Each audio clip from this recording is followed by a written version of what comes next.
Jim Carrey is a changed man. That is, the avatar that is presented to us as Jim Carrey has changed.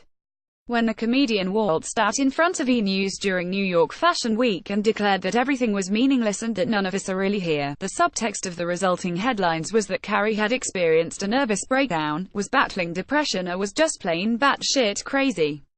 "I don't believe that you exist, but there's a wonderful fragrance in the air," said Carrey to the presumably sweet-smelling Kat Sadler, but whereas most amateur psychologists would jump to define Carrey's drastically altered persona as one that's experiencing an existential crisis, Jim Carrey himself instead refers to it as an existential discovery. This is a discovery which came about whilst filming Milos Forman's Man on the Moon, the Andy Kaufman biopic that famously saw Carrey lose himself in the avant-garde comedian's persona whilst going on method. During filming, he refused to acknowledge that he was actually Jim Carrey, spent time in character with those nearest and dearest to Andy, and openly admits that Kaufman took control of him. It was in the Netflix documentary Jim and Andy, The Great Beyond, that Carrey's existential discovery was brought to light. And an enlightening watch it is.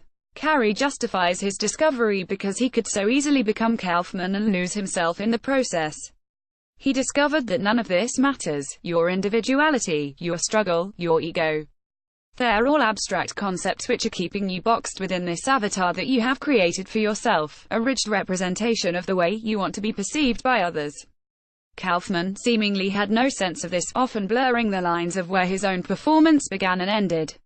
This occupying of the great beyond, like Jim and like Andy, sets up the concepts of individuality, ego and being complete as figurative finish lines which you will never reach, and will keep you feeling unfulfilled and unsated as long as you continue to strive for them.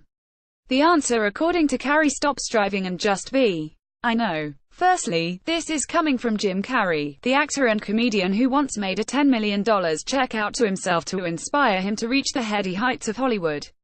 This is the man who, as a character, gurned, recited catchphrases and performed pratfalls to earn that money in such films as The Mask, Dumb and Dumber and Ace Ventura: Pet Detective. The dubious part for most is that now that helps wealthy HES all of a sudden world-weary and realizes that Jim Carrey himself is a character. Hashtag first world problems and all that. But Jim Carrey actually reached his figurative finish line, and guess what? Nothing changed for him.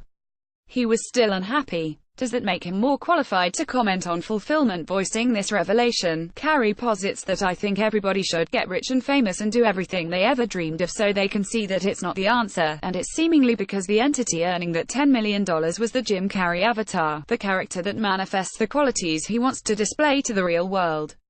Forget Stanley Ipkiss from The Mask. Jim Carrey's character is the guy who pulls faces on the red carpet, that says alrighty, then in interviews, and the one who's always funny until now.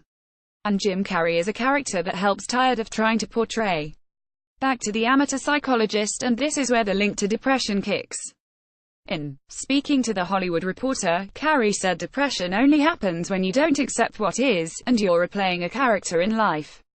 So when I got back to playing Jim Carrey, I got depressed. This aspect of Carrey's philosophy that seemingly knows no bounds of class, gender, race, and is all the more poignant for it. In short, HES talking about everyone who plays a character, day in and day out.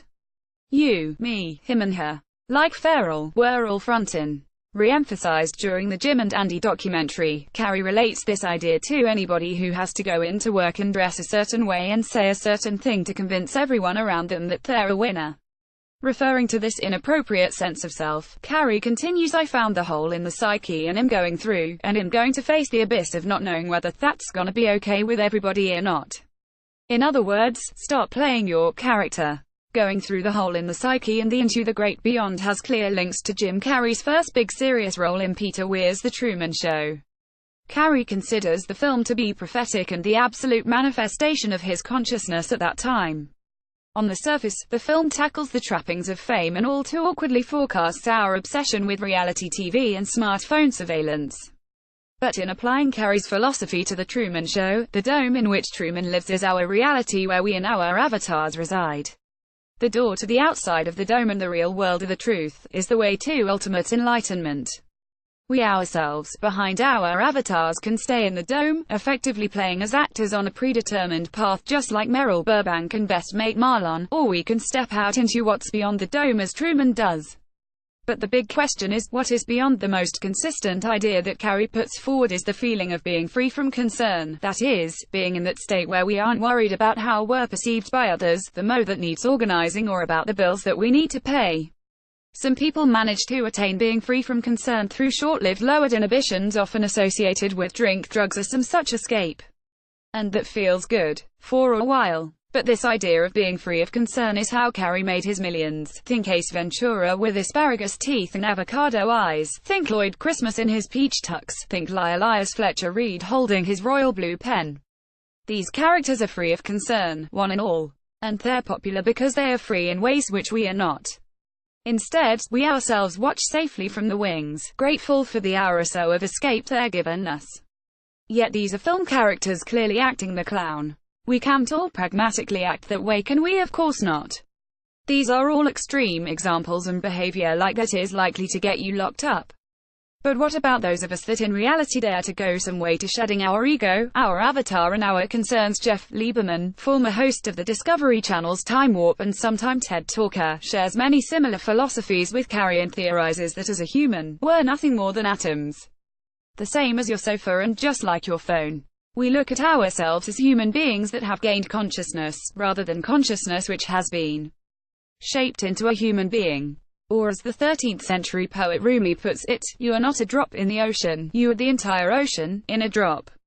Realizing that you're not a single wave and not a separate entity from the ocean, but the ocean itself, allows you to submit to the idea that existence is going to carry on and everything is going to happen whether you want it to or not, and those that are able to shed ideas of ego and move towards being free from concern, they're simply being.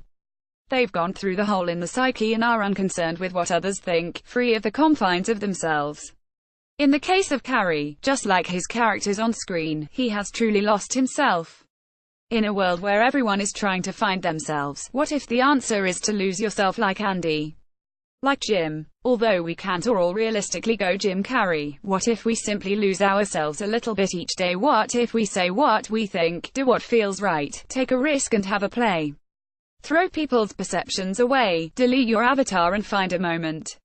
Really, what's the worst that can happen?